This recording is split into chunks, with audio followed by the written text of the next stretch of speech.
Well, it's a good evening from the studios of Radio FM88 in Brisbane, Queensland, Australia. And so welcome to 2026 as the first show for the year. It is our 7th season. And I just want to give a big shout out to Priti Pauline, who's our co-host in the UK, based in London. And she's wrangled up Sarah Jane Smith, and we've been talking off air, and I think we've got someone who speaks our language, and so that's why we've got the 2 ears on, so we'll be listening intently to her skill set that she's prepared to drop down on everybody around the world today. Without further ado, Priti, I'll get you to take it over. Okay, hello and good morning from the United Kingdom, where we've got hefty rain and weather, and the winter is deep and crisp and even, and the water is shortage and pipes are bursting everywhere, but we're having a whale of a time. I got in contact with Sarah and asked her if she'd be willing to come and have a conversation with us and let us know what she does. And within the last day or so, she put her hand up and said yes. So welcome, Sarah. Welcome to our little Holy Trinity here on Dreaming the New Dream. Thank you are Priti. the other side of London, are you? I am. I'm in Surrey, so I'm about 45 minutes from central London. So Surrey is beautiful. It's nice and it's leafy and it's green and just where I like to be. Okay. And you and I, we met around about, I don't know, sometime last year, early last year, through your husband, who I came to know through David Edelman, the People's Lawyer. Yes. I didn't know if you knew that. And you and I have had some fabulous conversations over this last year or so. And you told me just in this last week the kind of work that you do. So our conversations, Jeff, have been quite diverse. So now we're being a little bit more pointed, because she said, oh, I do quantum hypno. Well, really? What's that? So I'm going to ask her again. Oh, you do quantum hypno, do you? What? Please take it away. I would describe it as, it is hypnosis. We are using hypnotherapy, but it's what we call Dolores Cannon's method. So I would say it's like what's happening is I'm the facilitator and I'm helping people to remember who they are, and they're connecting with source. They're connecting with their creator in the session. So what we do is I get to know them for as long as I need to on the day. Everything is structured on the day. We only see people once. And what I do is I get to know them by listening to their story. I physically meet them in person, or I do sessions like this online.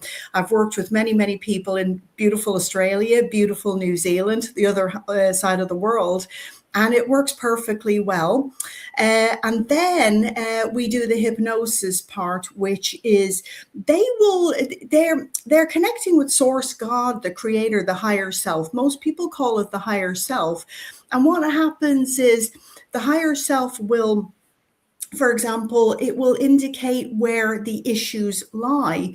So when you we all know you go to a doctor or you go to a psychotherapist, what they're doing is they're dealing with the symptoms, aren't they? The higher self in the session is going to the root cause, okay? And it's showing people, well, this is where your issues began. For example, it will show them their childhood. In a beautiful, loving way. It never re-traumatizes anybody. They know you more than you know yourself. Otherwise, it will say, actually, there's residual trauma left over from a past life. Now, some people will have had a little bit of a dream, a snippet of a dream about a past life. They could have been Native American Indian. They could have been what people call a witch, which was just a healer. And they will actually say, this is what happened in a past life. And what we do is we explore the life from, they have a snippet of the dream. We'll see the beginning of the story, the middle and the end. So they have the full conclusion of what happened. And basically we explore the death in that life, how they were killed and what happened. So it's fascinating. So you're not just getting memories from this life. It's going into all different lives, all different dimensions, all different planets. Very often people will have missing time. Very often people will say, I'm back with my tribe. And I'll ask questions. For me, it's about, I'm the questioner, I'm the facilitator, and I want to know everything. I'm curious. I want to know about missing time. I want to know about missing lost information. You can get anything at all, because people are literally time traveling back to different eras. And what's happening is a lot of them, they're researching the information they found in the session, and they're finding out that it was all actually correct. You know, things that they couldn't possibly have known, and they're researching and they're finding out it is factually correct. Wow. And how does this help people then when they have this information? Is it not just more information overload? Tell me what you've seen with people and how it benefits them. It gives them closure, basically. You can find out anything at all about your childhood. You know, for example, people can come and say, did something, bad happen to me as a child? Did this uncle do something to me? Did this particular thing happen? And we find out 9 times out of 10, it was something quite innocent that happened. They can close the door. However, if it's something a bit more ominous that did happen, a bit negative that happened to them, they receive that validation that they were correct. It did happen, but there's something they already know. So the session can only be beneficial. You cannot, they will only give you what you can handle. They know what you can handle, and they know what information you need. So those people get the information, they get more clarity and direction in their life, if that makes sense. Yeah. And tell me, when you say you remember who you are, have you noticed in all the time you've been doing this that there are some common threads in when you have sessions with people? So there's some like a common ground of remembering who you are as a collective rather than as an individual. Everybody, what started happening, it was something bizarre. That's a very good question, Priti. Thanks for asking that. So when I started working, let's go back to almost 5 years ago. I was sitting in the middle of lockdown. I had this wonderful qualification. I wasn't really using it because everybody was locked down. And I was doing the dishes. I was at the sink and I'm doing the dishes. And I heard this voice or this thought form saying, contact David Icke. And I remember thinking, what will I do? What will I say? And they said, contact David Icke. So I went on his website, scrolled to the bottom, and it said, advertise with us. And I thought, is that it? And I was almost like this slow sort of clap, sort of thinking, oh, finally she got the message. So I made an advert. I sent it to David Icke. He said he really liked it. And I became his official sponsor for the last 4 or 5 years. So needless to say, the ad went out in front of, I thought, maybe it'll be seen by 5 or 10 people, but it went out, it was the most watched advert. It broke the internet. All sorts of things started happening. Funny things started happening. And I was inundated. It was tens of millions of people that had seen me and the ad. And I don't know whether it was a good thing or bad thing, but anyway, they'd all seen what I did. And it just broke the internet. It went crazy. So middle of lockdown, I started working every single day. Sometimes it was 6-7 days a week, because we knew the world was, people were suffering, people were, they were locked down. It was affecting people's mental health. And I thought, I can't just sit here and do nothing with this qualification. So I started working 6-7 days a week and nonstop. And what I noticed was when they first went, the way we're trained, Dolores says, they will see a past life. They will see something. Well, everybody was seeing nothing. And I remember thinking, what's going on? What's going on? And I kept saying, what are you seeing now? And I've actually written a book about it. It's a best-selling book. It's doing really well, called The New Volunteers. And what actually started happening was they were all seeing nothing. And I remember thinking, well, we're trained to understand every session is working, every session works, every session, but why are they all seeing nothing? So what happened was the first 10 minutes, they're seeing nothing and they're seeing darkness. And I'm sitting there going, well, this is a game. This is a conundrum. And I was very good at games as a child. How can I understand what's happening? And after 10 minutes, after the first 10 clients seeing the exact same thing, nothing, I realized that I started asking their higher selves, why are they saying nothing? And they said, because they're too traumatized, they're too distracted, and they need to just calm down. Because if they go back to a scene where it's World War II going on, World War I, World War II, bombs, or they've been to Iraq or Iran, whatever, that's going to further traumatize them and they're too distracted. So everybody started seeing darkness. And then they started seeing red, and then they started seeing green, and then yellow. And then eventually they started seeing things. Then this was happening with everybody. And this wasn't what we were trained to do. But I remember just sitting and thinking, I know it's working. Every session is working. And what started happening was I was getting, because of this advertisement that I'd put up on David Icke, and I'm getting tens of millions of people, I started getting more serious cases where people were coming to me and they were saying, they've gone to the doctor and they've got 2 weeks to live. Because one particular woman, I started getting very, very serious cases, life or death, and they were given weeks or, a couple of months, couple of weeks to live. And one woman went to a nurse and she had the PCR test, and it broke the blood-brain barrier to the brain. So what happened was the brain was leaking fluid, and they said she's going to basically, when the fluid runs out of the brain, she's going to die, and she has weeks to live. And I thought, well, you've nothing to lose. So we did the session, and what started happening was they were coming in, that, like you said, the collective.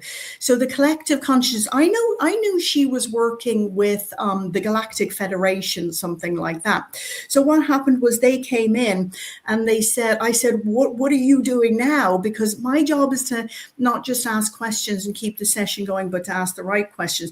But the other point is, I want to know how they do surgery. How do they do surgery? So what happens is they said, we're taking a piece of tissue from near her rib and we're putting it in, and we keep doing this. And I could see her hand was physically moving. And I said, what are you doing? We're taking tissue.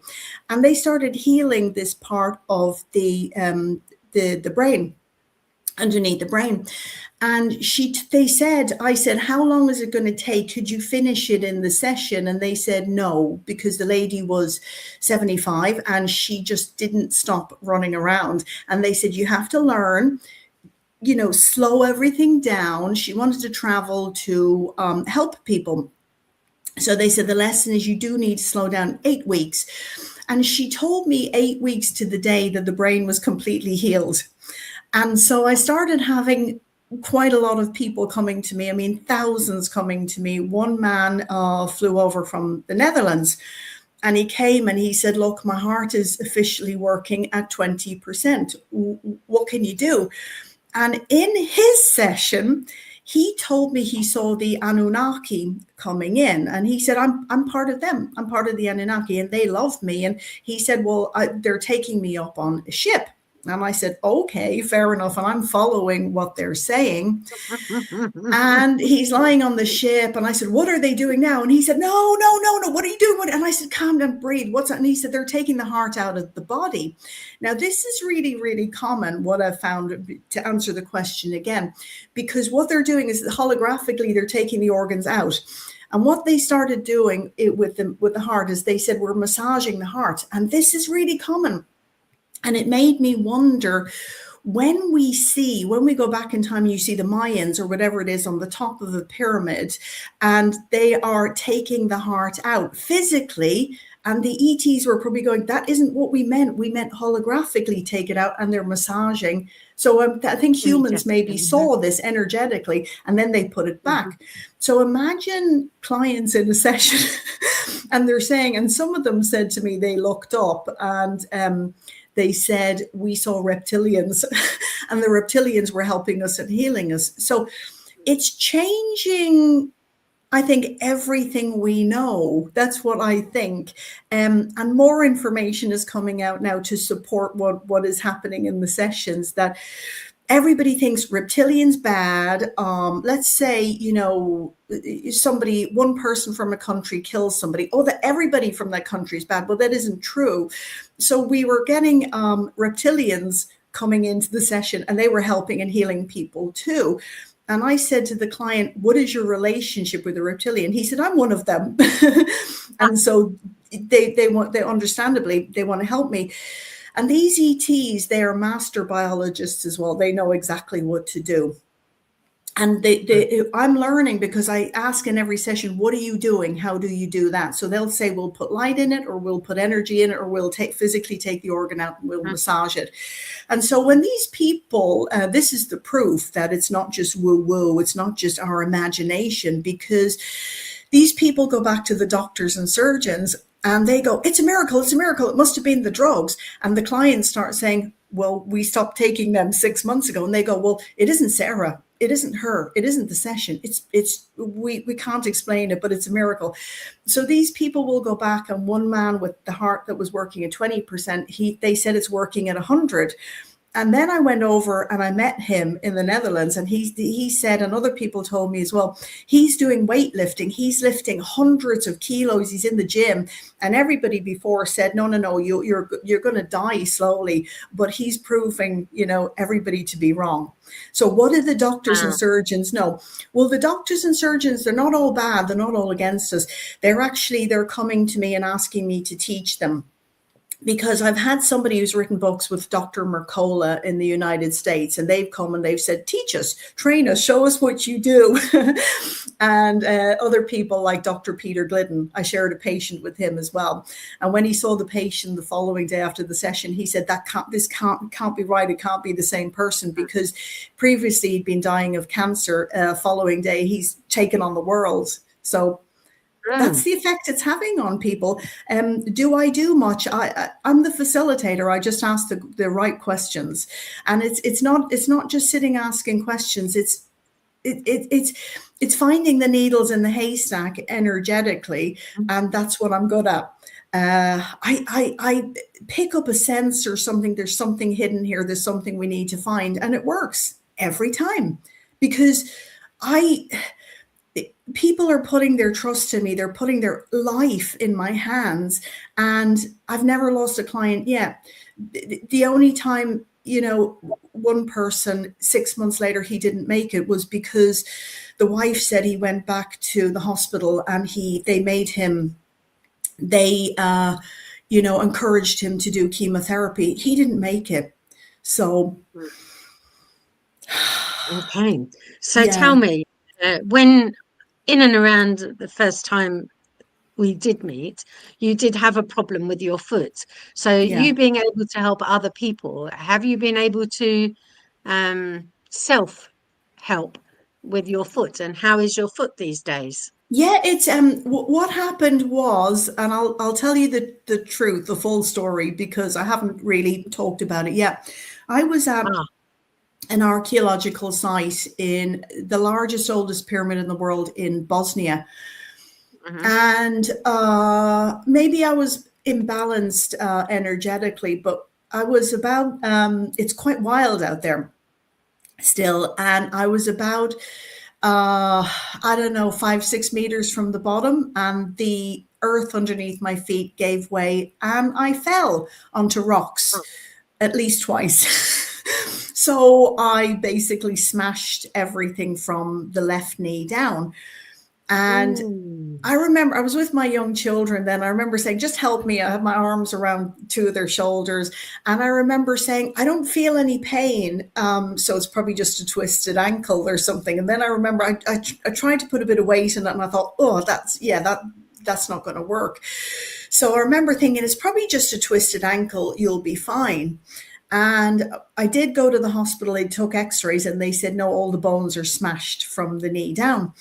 And they looked at me and they said, you're a very strange lady. And I said, why? And they said, because everybody would come in here screaming because all your bones are smashed. And they said, you don't feel any pain? And I said, actually, no, I feel nothing. And I remember saying, Well, you haven't what got a should I be bone. doing? Yeah. So everything was broken. The leg was broken and the ankle was broken on both sides. And yeah, I didn't feel anything at all.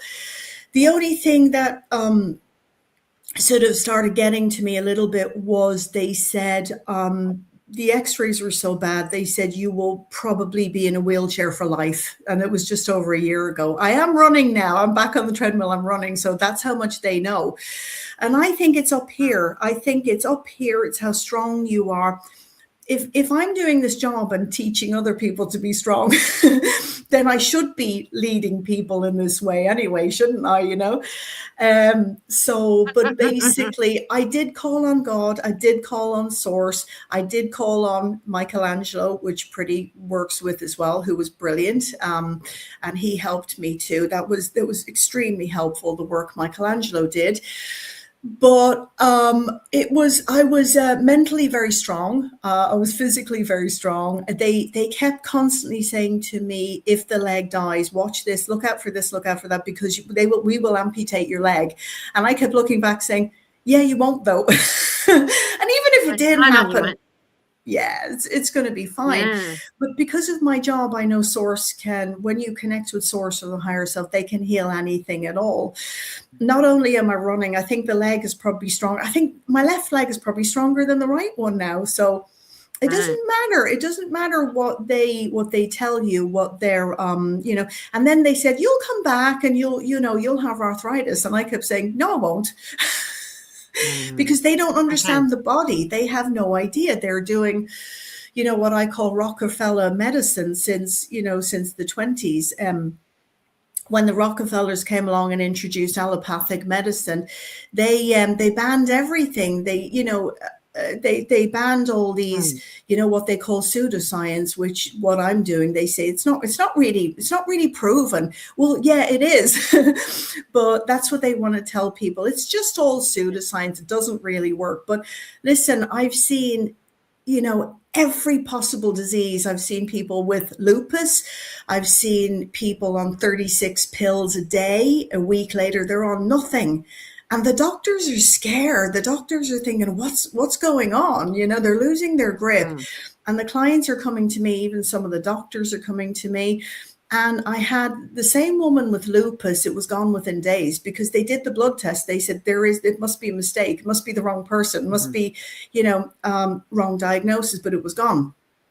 And then she said her and her son emailed me and they said, oh my God, you know what the funny thing is? She's grown a foot taller because she had scoliosis of the spine. So the spine was so crooked and bent over that within a week or 2 weeks, it started straightening up. So she had grown a foot taller as well.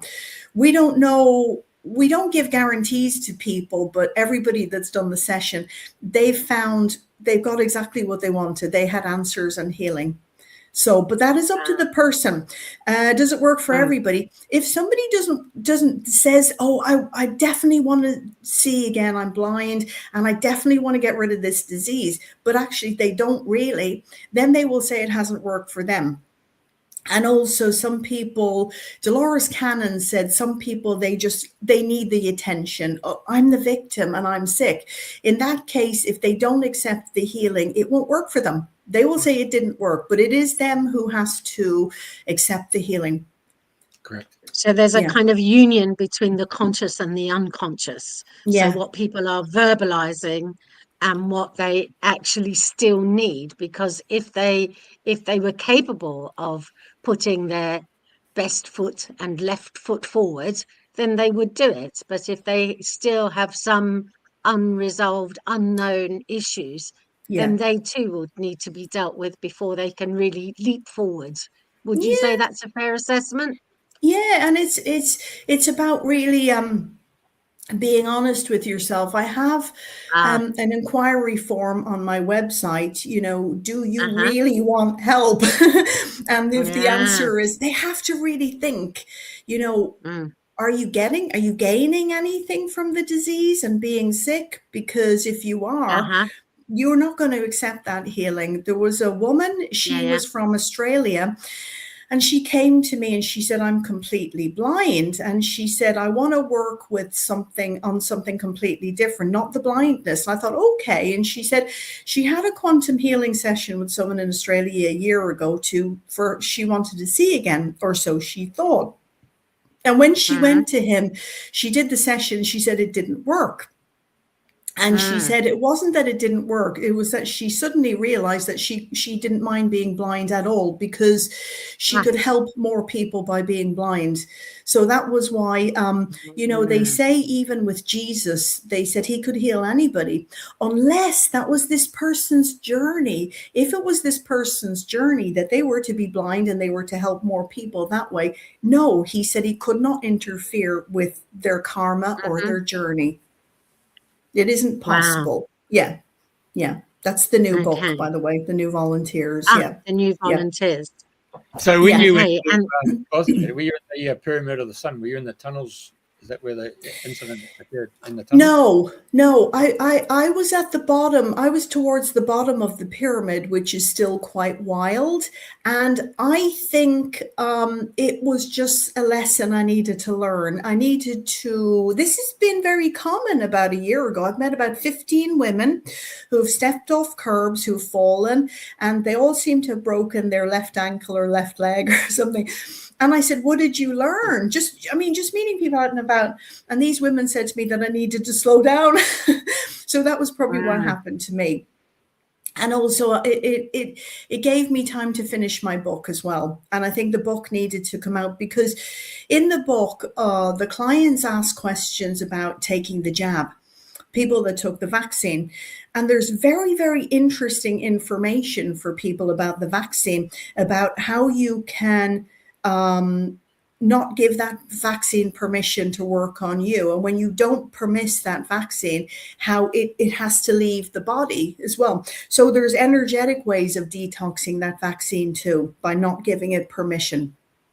So I think this is source coming through in the book, through people, and giving people hope and advice and information. Amazing. Yeah. So it covers and that's even after they've actually taken a vaccine of any kind, not just the COVID ones, maybe hepatitis, all sorts of tetanus and things like that. If you don't want it to work for you, you can just say banish and be gone. Yes. Yeah. That's what they said in the sessions. Yeah, absolutely. So really, we really are masters of our own ships. We are the captain of our vessel. Yeah. We are so powerful, and people see how powerful they truly are in the sessions. And tell me, what else is in the book to offer hope with people? Yeah, I was just you took the I was just about to say, you took the words right out of my mouth, because people have asked in every single session, what is the future going to be like? Now, I don't tell people what other people have said, because if I did, it wouldn't be empirical evidence. So what happens is when people say, what is the future going to be like? They say it might be a little bit turbulent, like let's say this year, might be just a little bit turbulent at the beginning of the year. But what they say, and they don't give exact dates. For example, on the 17th of January, it will be, like this. It's not the weather forecast, but what they say is the future is going to be so good, which means this is what we're seeing now, today, in the present, that it's so good and that it's so positive. But we're creating our own future, all of us. We are a collective. So we are dreaming the dream. It's what you focus on. Yeah. Yeah. Okay. If that's what you want, and you want to focus on the negative and the fear, that's absolutely fine. But that's what you're going to get more of. I remember even before I fell, just over a year ago, even the alternative seen on social media, I don't want it anymore. I don't want to hear about it anymore. We already know about the jabs. We already know about mRNA. We already know about the WHO. We know. But what do you want? What do you want to actually focus on? And that's where I started changing course. I just stopped listening to people, Okay. I stopped listening to you started living a life that you wanted. so you banish the past, and Yeah. whatever has been, and that's it, it's gone, be gone over your shoulder, and start to live the way you want to live, day in, day out. Yeah. The life Yeah, of because Sarah. Yeah, because you're creating everything yourself. And Okay. if I have an argument with somebody or something happens, I say, well, okay, what was the point of me creating this? And then I start thinking, well, I can look at this as an exciting challenge. This isn't what I prefer to happen, but you're creating your own life. You are the master of your own ship. Yeah. I couldn't have said it any better, Priti. Yeah. Okay. So what was the point of making this argument? So we'll find out what the point was of you saying, yes, come on, let's have a good chat this morning over the airwaves between the northern and the southern hemisphere. We'll find out. Yes. Yeah, absolutely. More connections. Yeah. Okay. And have there been some people that you've met that have completely surprised you? When everybody surprises me. I'm trying to think now of an exact example, but when people think they are the most spiritual people on the planet and they say, I've done this million times before, I know everything, and they're sort of a bit like J.P. Sears, the American comedian, I'm more spiritual, I know everything. They're normally the ones I need to watch more than the other ones.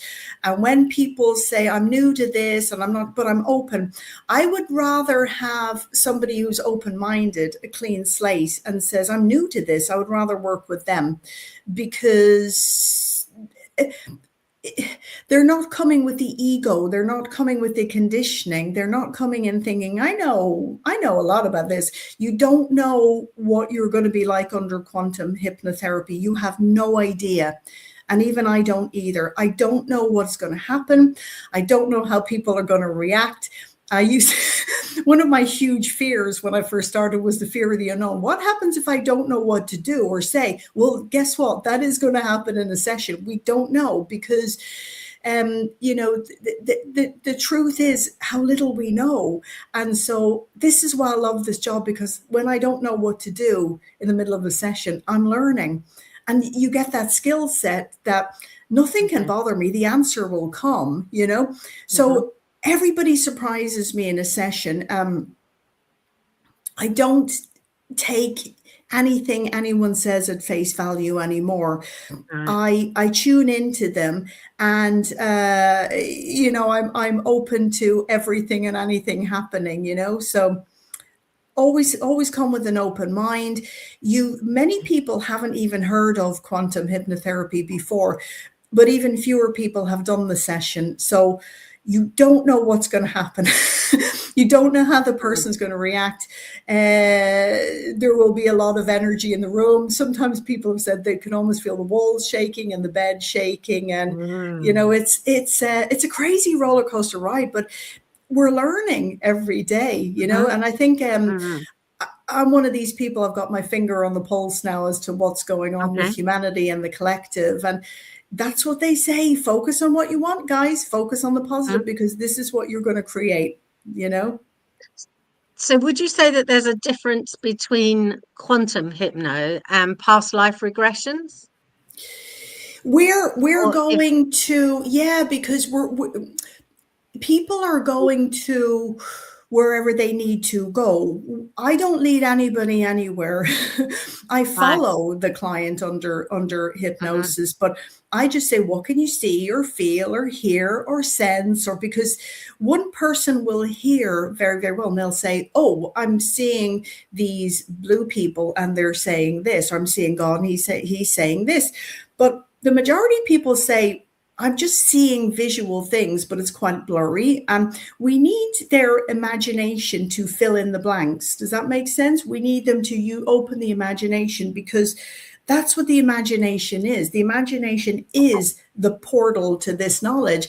But the higher self or source is taking people to wherever they need to go. It's usually another dimension. What happens is they leave the body, and I say to them, what do you look like? And they say, well, nothing, I have no form. And I say, well, look a little bit closer. And they say, I can see a little bit. It's like a glitter. It's like a little bit, it's like there's something there. But other than that, I have no form, because when you leave the body, most of the time you have no body. So that's what we're dealing with. They have no form, more or less. They have no body. They look a little bit translucent, a bit glowy, and they will go to whatever dimension they need to go to. And this is why they wake up and they're exhausted. They feel like they have no sense of time. There is no time and space. People have said to me before, I've been on shows with very, very, very famous people, and they've said to me, nobody can tell you who's been working on you on that ship, what kind of an ET it is. And I said, I can. And then they said, their new book is called Time. It's about time. And I've been very confused with these people, because I know there is no such thing as time. And when people are under hypnosis, the interesting thing is, I always say, how long do you think the session's been? They say 20 minutes, half an hour. But very often the session will be 2 hours or more. And that shocks them, because they have no idea, because they're out of the body. They have no time and no space. Right. None of that is real. Okay. I remember many, many years ago, I did some past life regression with a clinical hypnotist, and at the end of the session, I came out with a story that I looked upon as a metaphor for situations where it was mimicking in some similarities what was going on in my day-to-day life at that point in time. So as the story, it helped me to see what was going on in my day-to-day life with a different perspective, and to make other choices, and to not choose a particular, not to just keep going round and round the hamster wheel with the same repetitious pattern of behavior. That's what they say Jesus came to do. That's what he came to do. He didn't come to die for your sins or anything like that. He came to do exactly what you've just said, Priti. He came to get people off the wheel of karma, off the hamster wheel. Exactly like you said, for people that say, well, I don't believe that past life, I always say, I'm not here to convince you of something you're not ready to believe. And that's fine, because as long as they get the message, and also the body is giving you physical messages too. So when you start treating the symptoms of the body, guess what? You're not getting the message. What happens when you don't get the message? Something else is going to happen, because they're saying, hello, I've told you with the shoulders, I've told you with the hips, I've told you with whatever it is you're dealing with.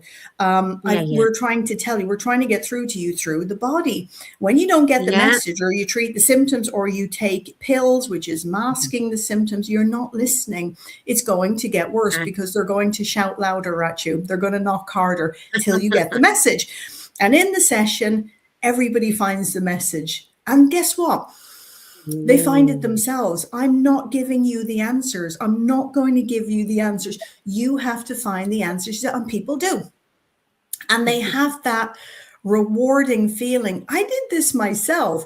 So what we do, my philosophy is, you've heard the saying, give a man a fish, he'll eat for a day. I teach people to fish. You can eat forever, because the whole point of the session is you get the healing of the body, you get the answers, but also you understand what it feels like, how simple it is to connect, because people are connecting. People are hearing let's say the voice or the answers, and they think, but that's just me, I'm making it up. And I say to people, yeah, that's not you making it up, that's them. And they see in the session, really, it's as simple as that? Yes, it's as simple as that. That's them talking to you.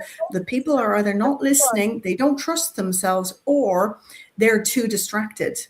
And that's why they're not hearing. And so they get frustrated with us. And they say, the worst thing I've ever heard in the session was, they say by the client, she's not listening.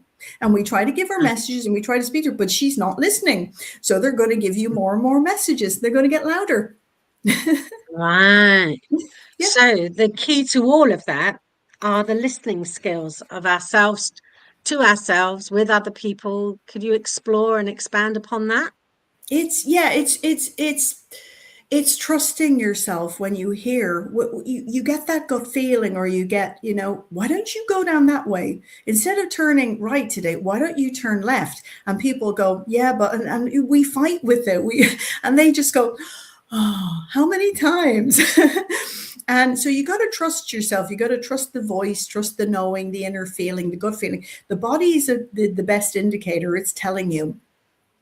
And I say to people, it's about not being distracted as well. The best messages I ever got was when I was doing the dishes. There was nothing and nobody to distract me. And I was going, contact David Icke. So I should contact David Icke. And they were going, yeah, So they will put everything there for you, everything and everybody there for you. And if I hadn't been doing the dishes that day and I hadn't listened properly and I was distracted and, or for example, I can go running and I can listen to music or whatever, but that's when I'm in the zone. That's when I can hear and I have full on conversations in my mind. And I'm always rewarded when I listen and when I follow the advice. So tell me, what does being in the zone feel like to you? Can you articulate it, or is it just a non-physical way? Just if you can say something more about in the zone. Are we there yet? Yeah, for me, running feels like free. It's freedom. It's you're in the zone. You've almost left the physical. You've gone to another dimension, and to me, it feels like freedom. The ultimate freedom. When I've asked everybody what is the number one thing you want, they said to be free. Yes. All the clients I've had, I call them the new volunteers, and I'll tell you why in a moment. They've said they value freedom more than anything else. They've also told me, this is under hypnosis, they all say the same thing, the same way with the same words. They say they value loyalty in as a quality in people, and the thing that they hate the most is betrayal. So the reason I call the book The New Volunteers is because when Dolores was working, mainly doing sessions 20 years ago, she wrote a book called The 3 Waves of Volunteers, which had a specific rules and criteria. They no longer apply anymore. For example, Dolores would say, and it was correct at the time, Dolores would say, the volunteers come here, they don't want to get married and they don't want to have kids because they don't want to create further karma on the planet. That is no longer happening. To be what I call a new volunteer, you can be married, you can have children, it is not going to create karma. Also, a big difference is people used to cry under hypnosis and say, I want to go home. I want to go home where I've come from. And she would say, which was correct at the time, you cannot go home because that would mean cutting your life short. This has changed. Yes, you can go home through your mind, through visualization. This is why we do the session, because people see home. They see where they've come from. Where does everybody come from? They come from originally from source. But there's always a place where people say, I feel like this isn't home. Somewhere else is home. It could be a different dimension, a different planet, and things are done differently there. These people volunteer. They put their hands up and they volunteer to come to this planet to help people. The reason they come to help people is because they love Earth, they love the people, and they have, like Liam Neeson says, a particular skill set. So they have gifts, they have abilities, they've done it all before. They've been warriors, they've been spiritual people, they already know. And they're now either what we call waking up or remembering why they're here. And they want to find out what their gift is or their particular skill set. And they find that in the session. They want to know how they can help people, and they want to know their purpose. Everybody has a mission. You will wake up at the exact time you need to wake up. Nobody is late. Nobody is early, although people like David, they do seem very early, but nobody is late. Nobody is early. Everybody is exactly on time. They wake up, or I call it remember, exactly when they need to. And that's a big question for people as well. Why didn't I wake up earlier? Because it wouldn't have worked. You wouldn't have understood. And what's the point? Some people, one lady asked a question, what happened in the past when people did wake up too early? They started having the perception of many, many voices, many things coming through, like 10 at the same time. And there was so much information coming through that those people were drugged or put into a psychiatric unit. So you have to, it's very important that people understand you wake up exactly or remember exactly when you need to. You know, timing is everything. Yes, everything happens. The wizard arrives when the wizard arrives. And everything happens at the right time. Not the right time, the right. Yeah, you can help more people. They're not going to do anything to damage or harm anybody. So everybody wakes up at the right time. Yeah, you just have to trust it. Yeah. And tell me if you've what your ideas might be in and around. You talked about people can come and they can be married and they can have children. Yeah. And you know, in Africa, for instance, a friend of a friend, a king died recently, and he had 6 wives and 24 children or thereabouts. Whereas in the Western world, that would almost be unheard of. So there's quite a big cultural contrast between, if you like, the Western world, where you have a mother, father, 2.2 children. I'm not sure what the average is these days, but it was 2.2 at some point. Yeah. Yeah. Do you have something to say about that? Culturally? Culturally, yeah. I mean, you know, yeah, you get people in Africa and, you know, that is their culture, isn't it? You know, where do cultures begin? Because they need a certain amount of children. Also, in certain cultures like Africa, you could have 10 women to a man. And also you might not have very many men in the village as well. So that could have been where that actually began. It's so they're you know, they obviously need children, they need people to work and stuff like that. So that's where that would probably have begun. In places like Ireland, it was similar-ish, but then also you have the Catholic Church as well. Yeah. You know, yes, in my grandparents' case, on one side, my grandmother had 14 pregnancies, and on the other side had 8 pregnancies. So before, in and around the Industrial Revolution, I would say my grandmother on my mother's side was an industrial producer of babies. Yeah, bless her. And so good use of a body there, if you like. So the cultures in Ireland and the cultures Australia, there's all different cultures all around the world and different ways of doing and being. And in that collective, there would be so many different individual cases of what their ripening process would be. We're talking globally here. Yeah. Do you have a sense of us in the ascending, and what does that mean to you? You know, everybody talks about ascending like we're going up steps and stuff like that. I see it more as remembering.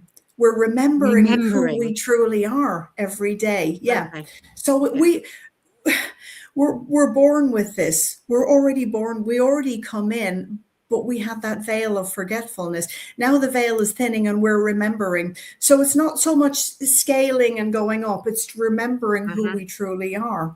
The children who are born today, I don't really work with children because children are in a hypnotic state anyway. There's nothing wrong with children. Nobody's broken. None of us are broken. There's nothing wrong, especially with children. And what started happening is when the children don't fit into the box, especially in school and socially, they'll start drugging them. And it's the worst thing you can possibly do to drug your children. Yeah, it's harmful. It poisons the liver. They don't need drugging. what it is, I'm dealing with children. The youngest I've ever had was a little boy who was 11, and he was adorable. He could do the session. I said, maybe I'll work with one of the parents. They said, no, he wants to work with you. He was an amazing little boy. Session was great. Session was short because I normally work minimum on the day 6 hours with people. But what has an 11-year-old got to say? Not much. They've only had 11 years. So with him, the session was very, very short, but it was extremely successful. The parents just didn't understand him because he's not from here. He remembered a lot of things. He's brought in the gifts and the abilities, and these children are changing the world. We cannot change these children. This is really important. They've got these gifts, they've got these abilities. They change the world just by being themselves with their energy. They change everything and everybody. People want to be around them. People love them. And they're teaching people that we're all different. They're teaching people that sensitivity is a gift. Your sixth sense is a gift. Because if you know how to use it, sensitivity is great. But if you don't have boundaries and don't know how to protect yourself, you're going to leak energy, and people will want to take that energy. They will take everything they can from you. In his classroom, everybody loves this little boy. Everybody loves him and accepts him. He's the most important, most popular boy. But the parents and the teachers and everything were saying, he's different. He doesn't fit in. I said, yeah, I know he's not. We haven't come here to fit in. We've come here to help people. So the thing that we have in common most with each other is we've never fit in here. And guess what? You will never fit in. We're not supposed to come here and fit in. And that's why people feel different. And that's why some people, they miss home, they feel suicidal. But that's what I teach them in the session. You're never going to fit in, but your skills your differences will help people. Wow. Energetically. Wow. Yeah. So we are that different. Not fitting. Yeah, that not fitting in is stepping outside the mainstream. Yes. Is another way of saying it. Yeah, because the mainstream, it's broken. It's broken. It isn't working. And we've known that for a very long time. So who are the ones to come in? It's the new volunteers. We have come here to change things. The strongest ones with the best gifts and abilities, with the most let's say, I'm trying to think of the right word, with the most pull, are the children. Because they're coming in with that DNA. The DNA is already in place. They're using probably almost all strands of DNA. And they're helping us just by their mere presence. Yeah. All right.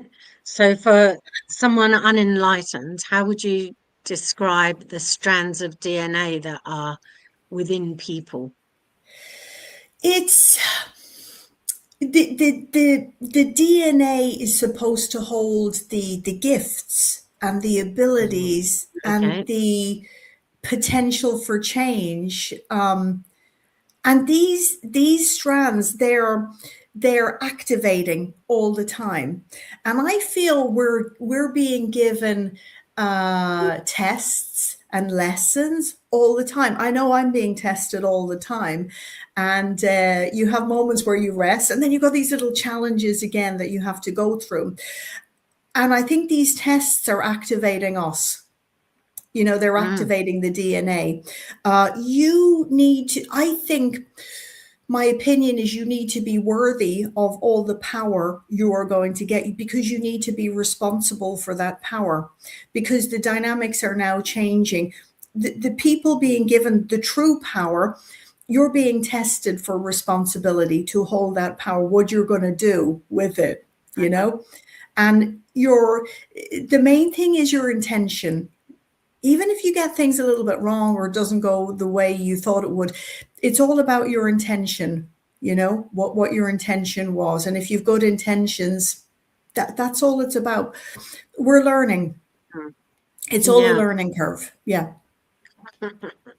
I'm kind of giggling then when you said that we're all different, Yes. and we're not meant to fit in. No. I had a vision of casting my mind back to the film The Misfits. Yeah. Do you recall that? Do you remember it, Jeff? No, I know it, but I can't recall. Who are them actors in that? I'd have to Google their names, but anyway, it was just and there's also a children's card game called The Misfits, where you have the different parts of the face and you play cards and make all different sorts of faces. They're misfits. And people often resonate. They really resonated with the Matrix films as well. In Matrix 4, there's a line where the psychotherapist said, "You're the sheeple.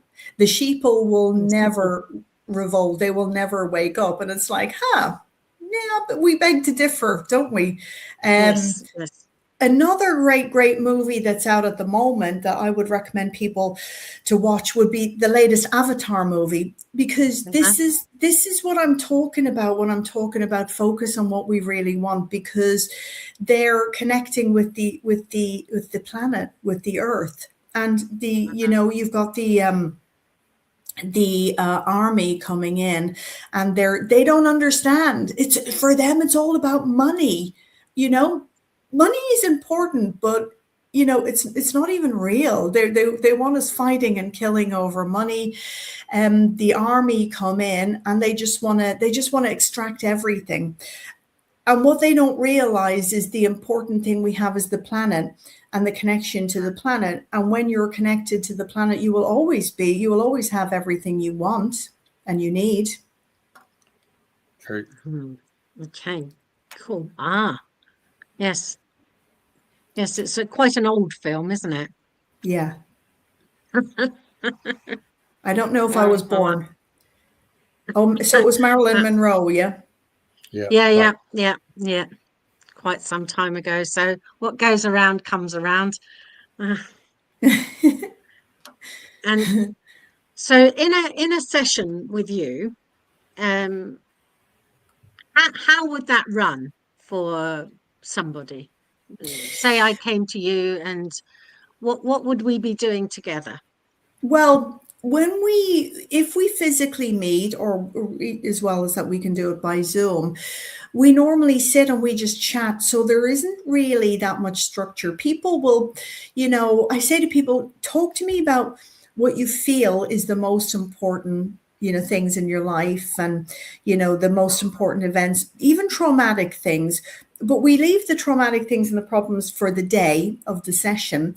And I could be sitting listening to people for as long as they need on the day before the hypnosis, because they'll think that they come to talk about ABC, but they'll end up talking about XYZ, things that they never, thought they would be talking about at all.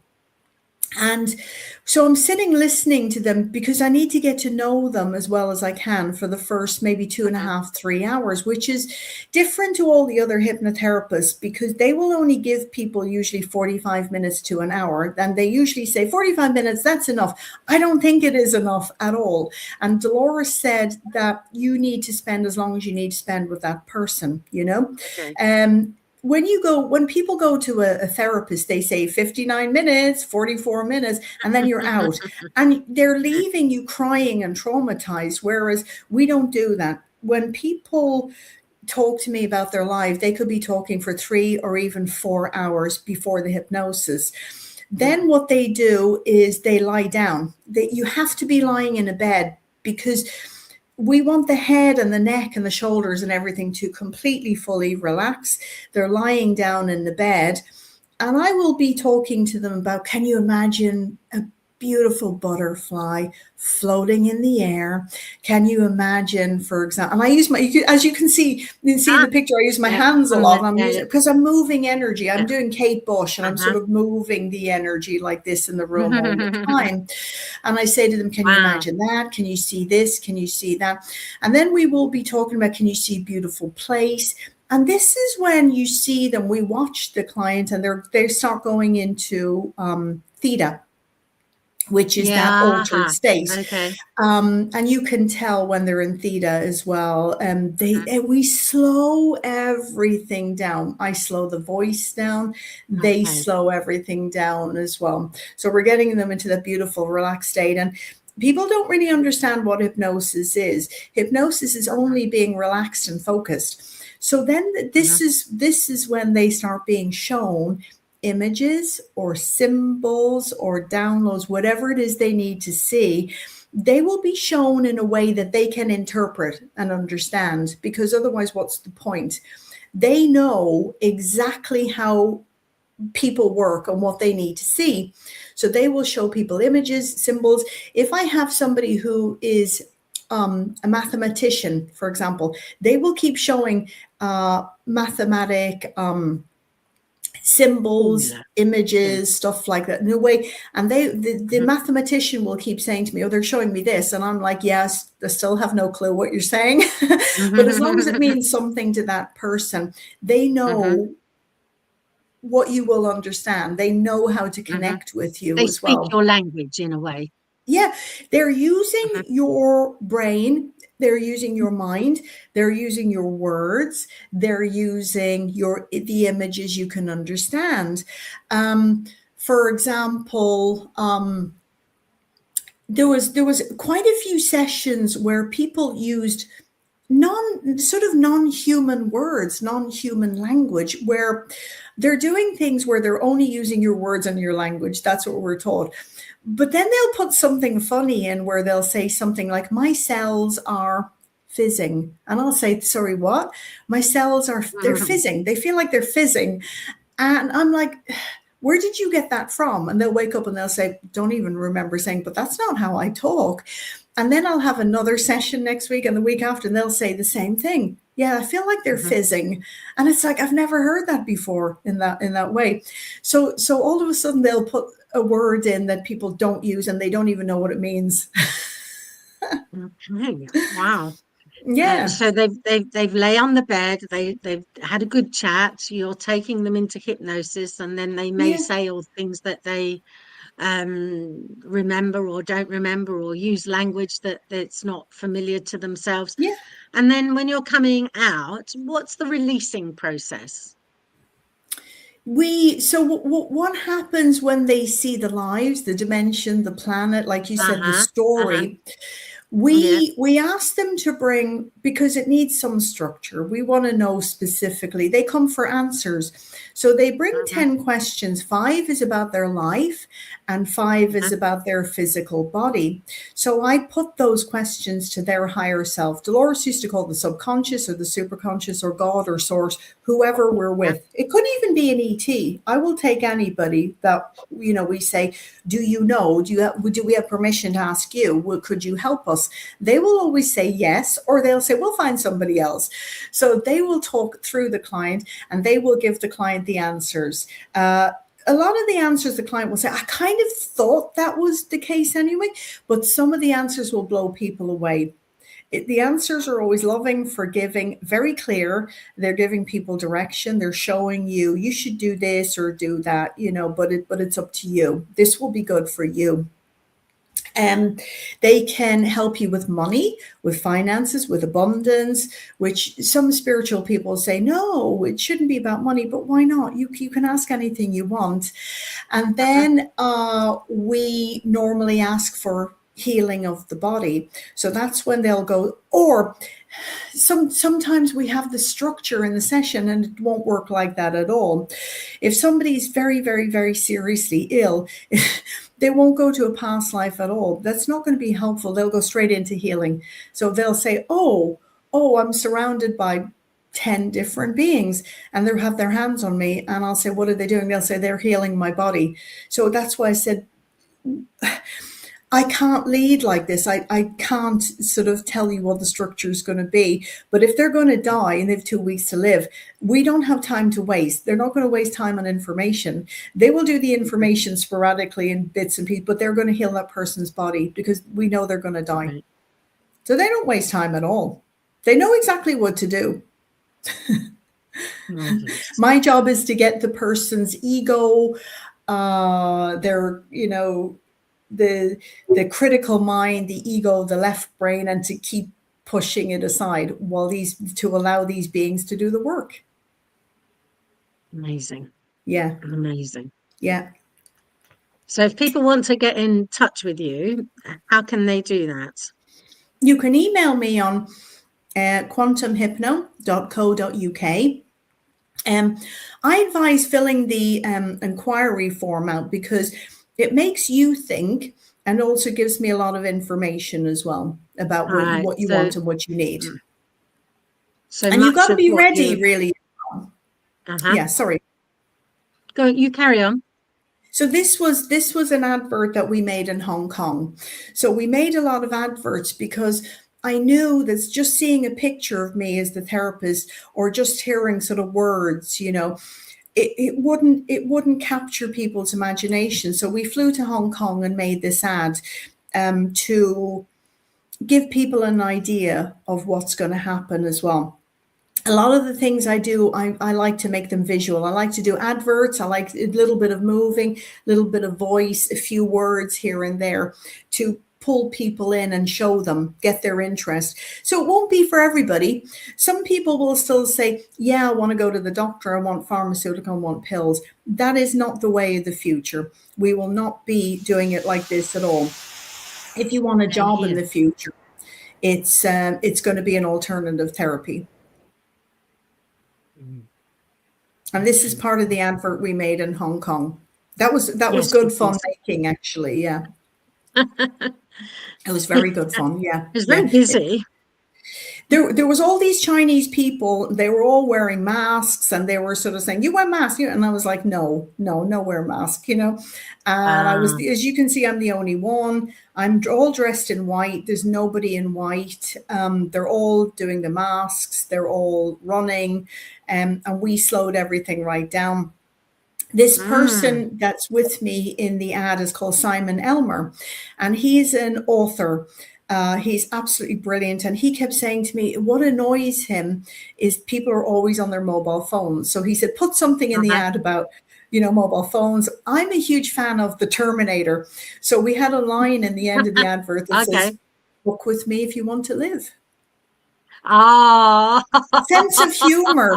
Sense of humor because you got to laugh. Yeah. You got to have a sense of humor. You got to laugh because laughter is the best medicine.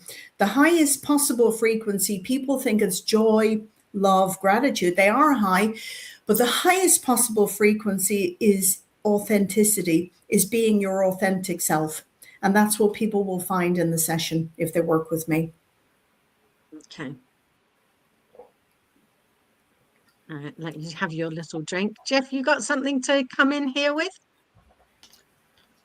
For an Aussie, yeah, if they want to reach out and touch base with you, is that through? We use Zoom. Zoom, okay, Zoom, okay. Yeah, so I've worked with many different beautiful Australian people, many different New Zealanders. They're all huge fans of Jacinda Ardern and Dan Andrews. Not. They had a really hard time. Yeah, they had a really hard time. I think we were talking earlier about the lockdowns in Victoria and Dan Andrews and everything. So I worked with a lot of those people and they said it was horrendous. You know, I worked with people in China during lockdown as well. And they managed to do sessions with me as well. They were crying. It was tough on people. So, okay, so they reach out through your form here. Yeah, because I can start when I work with Australia, New Zealand, I normally start at 6 a.m. UK time. So whatever it is, whatever country people are in, obviously Australia are ahead of us and America is behind us. So I work with America, I work with Australia. I only deal with one client today. At the moment, it's busy and I'm working on more books. So it's limited spaces at the moment. So sometimes I might only be dealing with 1 or 2 clients a week because of the other work I'm doing. I'm doing a lot of work with events. I'm holding events now with a gentleman called Dr. Sam Osmanagic. And like you said about the Bosnian tunnels, he actually is the owner of the park in Bosnia, the Pyramid of the Sun. And I'm working closely. Yeah, he's amazing. I'm working closely with Dr. Sam Osmanagic. And we're going to be touring the UK in March together. So we're busy with the events. We're busy with the talks. We're bringing Quantum Hypno and Dr. Sam Osmanagic to the world. He's amazing. He's such a great speaker, and we're going to record all the events for people that can't make it in the UK. So that's going to be amazing. So it's busy, and I'm only taking on limited spaces now. Okay, amazing. Draw breath. I had him on the show because I went over there for the big conference here with all the different scientists, and we spent a bit of time there. And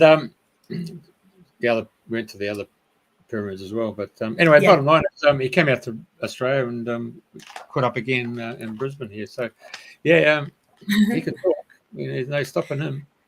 When I was directing Sam on the first show I did with him in May 2023, I was sitting in the front row, and it was an amazing talk. It was, even me, my jaw was dropping what he had to say. Now, I've been backstage with David Icke many, many times at his shows, and I've learned a lot. I watch people, I study, and I learn. And I'll take what works with David Icke talks, and I'll use it with Sam. So that's why Sam trusts me as well.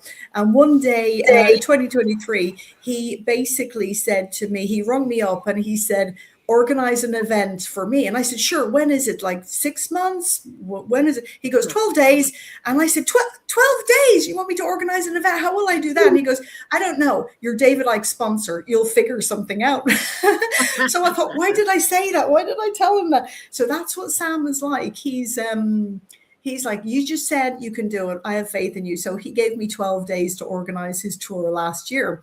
This time he's given me a couple of months. So it's like he's given me a bit of a heads up. But I was saying to Sam towards the end of the show, you've got 5 minutes left. And he looked down at me and I thought, I know I'm in trouble, because he just looked and he went, no. And I thought, oh, no.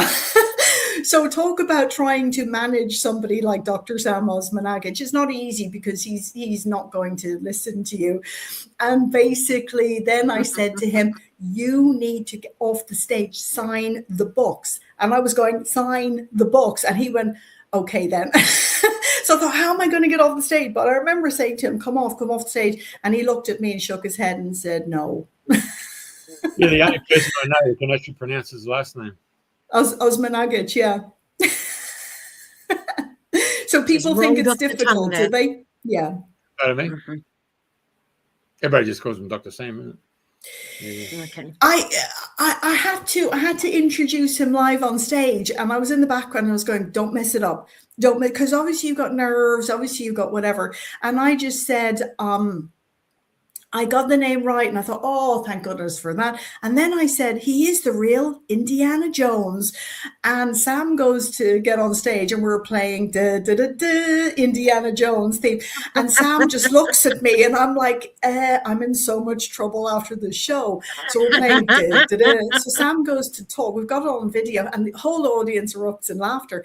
And then he goes to talk again, but there's so much laughter going on. He just goes, and then he just waits, and then he starts talking. So I don't think he expected, working with someone like me, that I would inject a little bit of fun, a little bit of, bit of music in there. And tell me, one of the places, is he coming to the Origins of Time here in along the Meridian line for GMT? You mean Greenwich? East Grinstead, West Sussex. Is he coming? So we're doing a show. Yeah, we're doing a show on the 7th of March in Chiswick, which is London. Then we're going to move to Dartford on the 9th of March. And then we're going to move on the 15th to the beautiful East Grinstead. And hopefully there's water there again. Otherwise, it's going to be problems. We're back on. We've been back on today. Yeah. Today's the first day we're back here with water. Yes. So it's a small world, Jeff, that you know him and I also know him, isn't it? I met him some years ago, and he came to Australia, and then a friend of mine happened to she went there with a group of people to Visovsky. Yeah, I can't remember. And she told me about the 6-star hotel where to stay, and boom, I'm out of here. And this was in Visoko.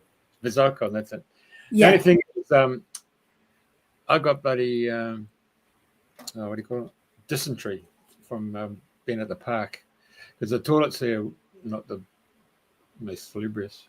Yeah, I think they've improved it a lot now, because I normally end up going in order for me to see Sam and get together and to organize what we need to do and just to be around him in general. He's an amazing person.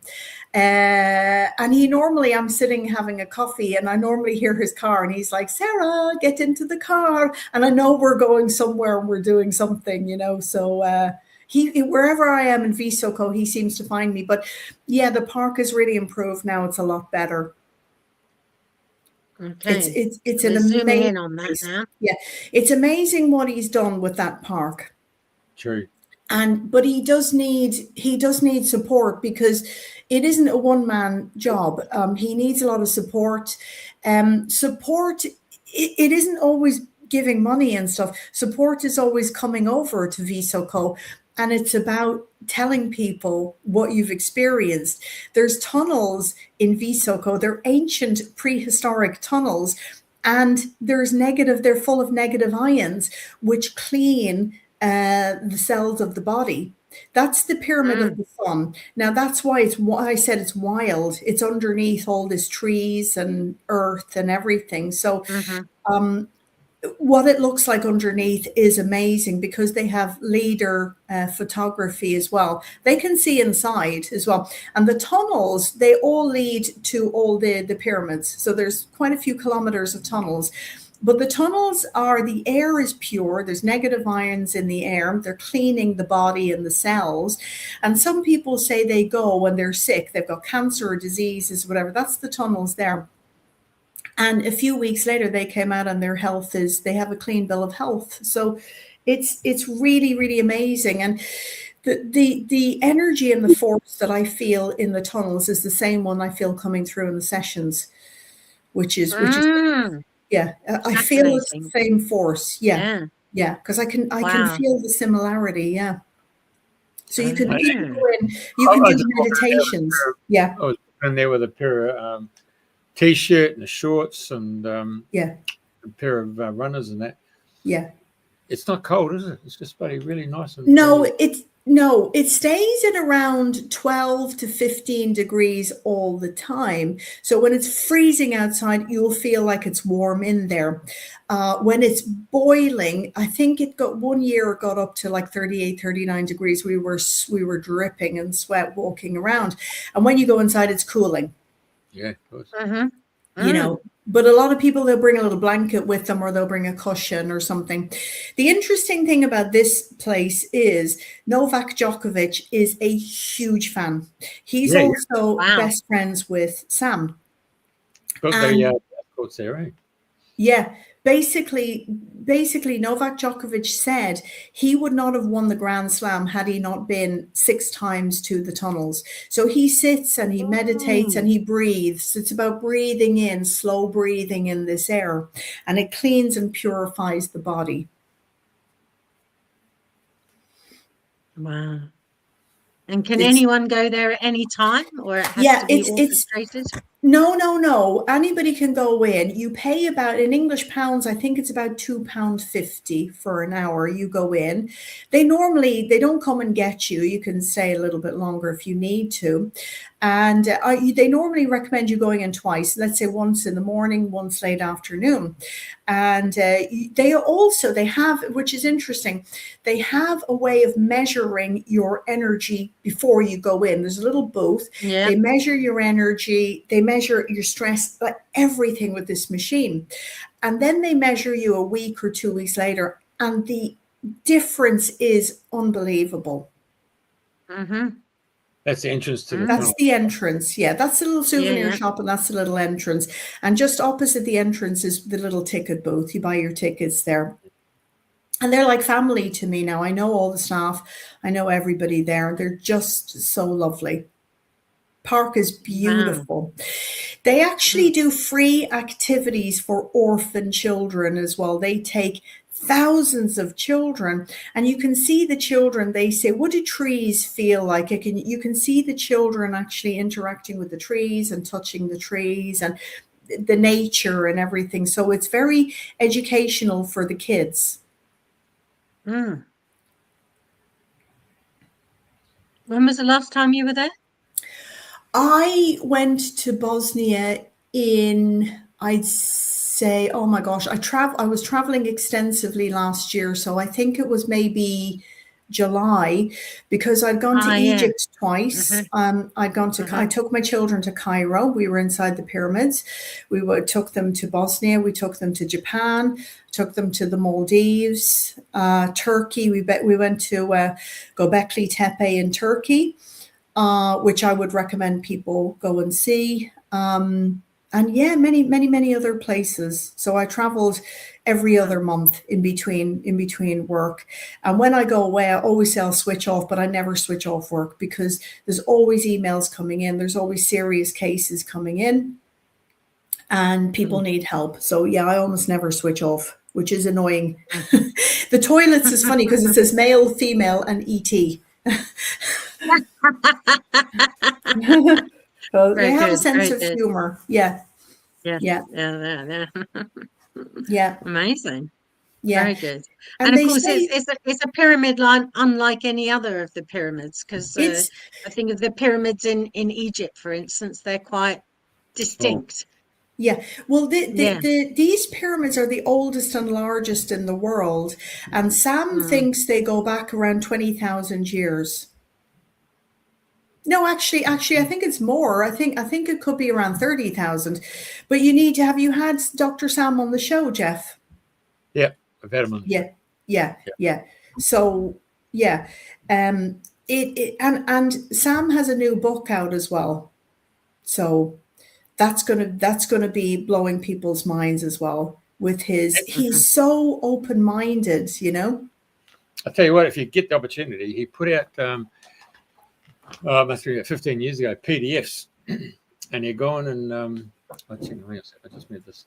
You go on and seen 6 clairvoyants around the world, and asked them to diagnose these pyramids, and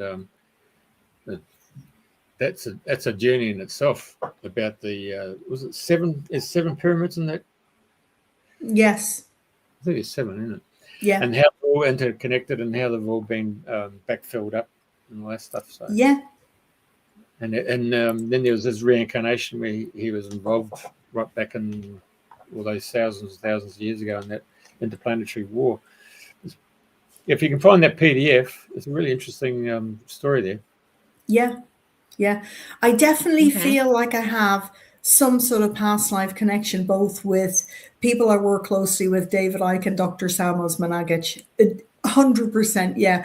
It was almost like I recognized him. He had a flock of people around him in Bosnia. And I remember thinking, yeah, I don't do the fan thing at all. That's not going to be. And he looked down at me and I thought, oops, hope he didn't hear that. And he looked down at me and smiled, such a beautiful smile. And I remember thinking, wow, it's like I knew that smile. I knew him.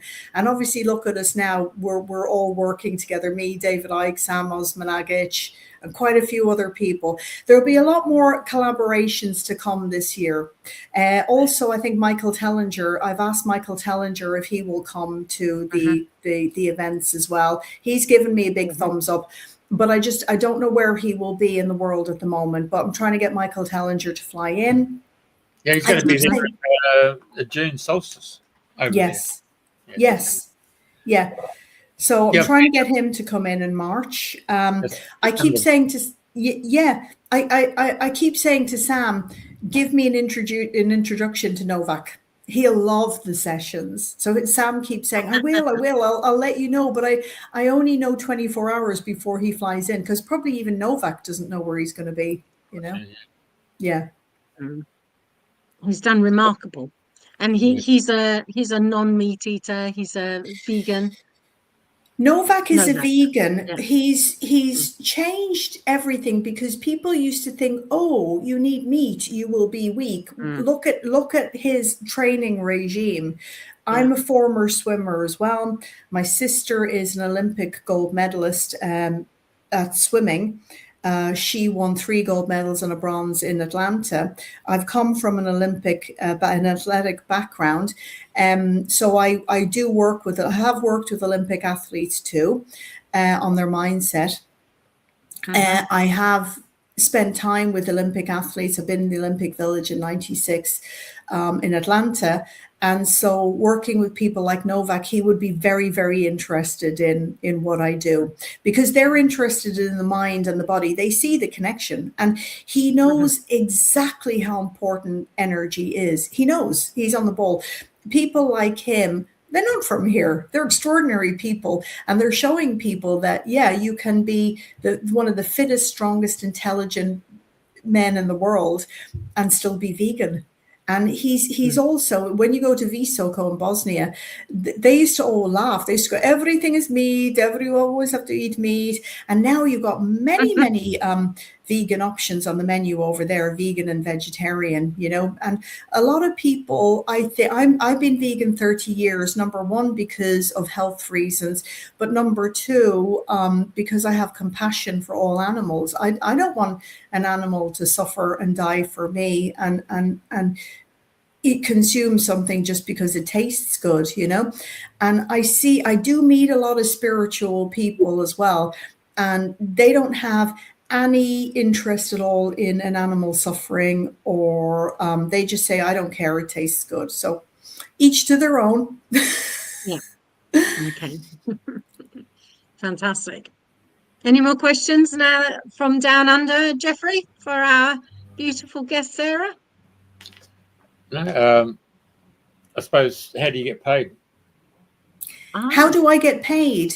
I work, that's a very good question, because I work privately.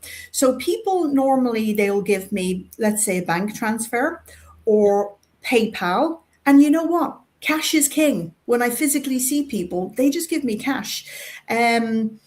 So yeah, I have my own way of working privately. So I'm glad you asked that. That's a really good question. Yeah. A lot of people, they will, work opposite of me, and people, they don't think about the fact that they're also funding wars as well. So where is a lot of this money going to? It's funding wars. It could be funding terrorism, etc., etc. I think about all of that as well, quite conscientiously. So yeah, I work privately. Yeah. You use Wise by any chance? Yeah, I do actually. Yes, yeah. I stopped using PayPal because they came out with an announcement about 3 years ago to Christmas time that said anybody who goes against the narrative or something will take $2,500 out of your PayPal account. I think it was close to, in Australia, I think it was close to 100,000 people left their PayPal accounts in 2 days, So and they lost $6 billion on their market capitalization. So they had to go and retract that statement. But I think they've done yeah.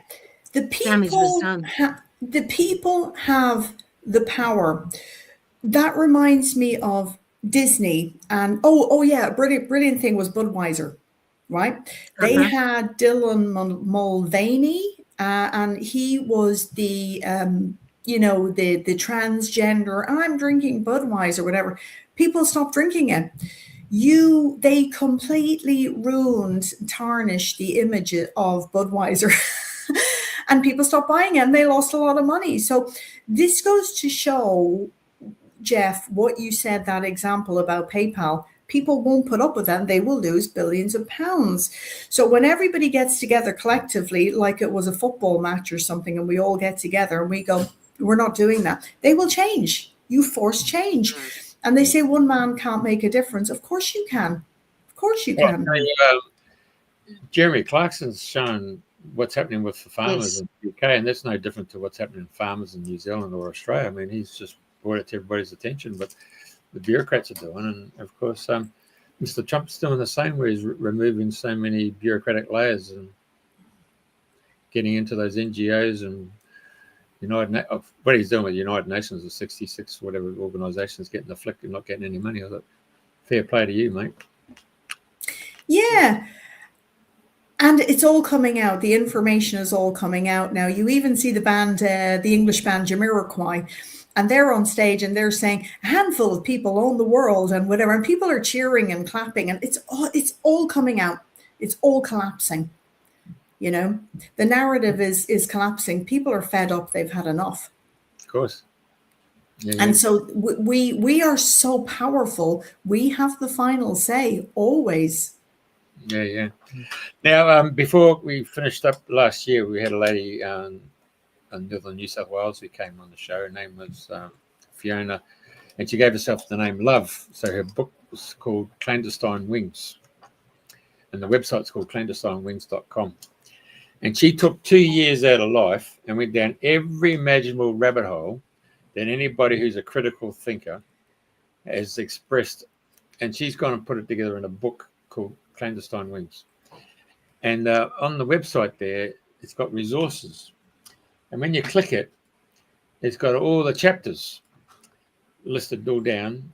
And then inside the chapters, bibliography of where all the source material is. And you can buy it on Amazon, or you can go online and you can do it through a donation. Yeah. And you get the PDF. I read that book. Absolutely ticking boxes. It's a great resource library for anybody who's a critical thinker to say, where do I go to? Well, it's here. Boom. Yeah. See if I can pull it up. Wow. Just a moment, I'll get it. Buddy, there you go. Oh, beautiful. And there's resources. Wow. Yeah, it's amazing. It's amazing. Very clean. Nice. Okay, so here's all the chapters.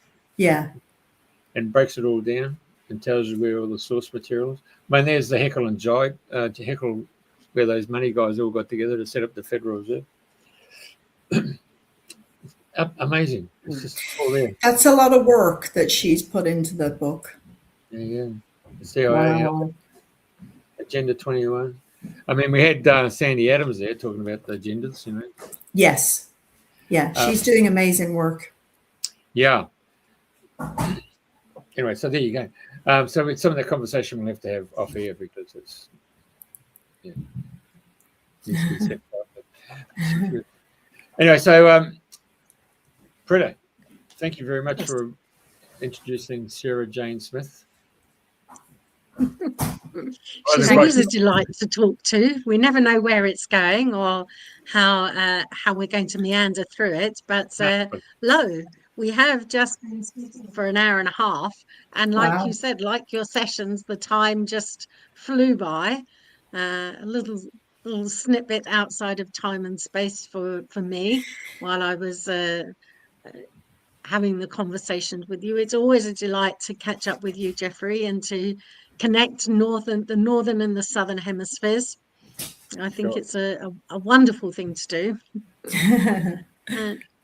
Well, it's a jigsaw puzzle piece, and people think that they're the only one there, but what these shows are doing is actually showing that the world's a jigsaw puzzle, and we put them all together, and boom, it's you're not alone. That's what the story is all about. You're never alone. Correct. Okay. Well, I love you and leave you. Thank you very much. Stay with us while we. Thank you. Thank you, Jeff. Goodbye.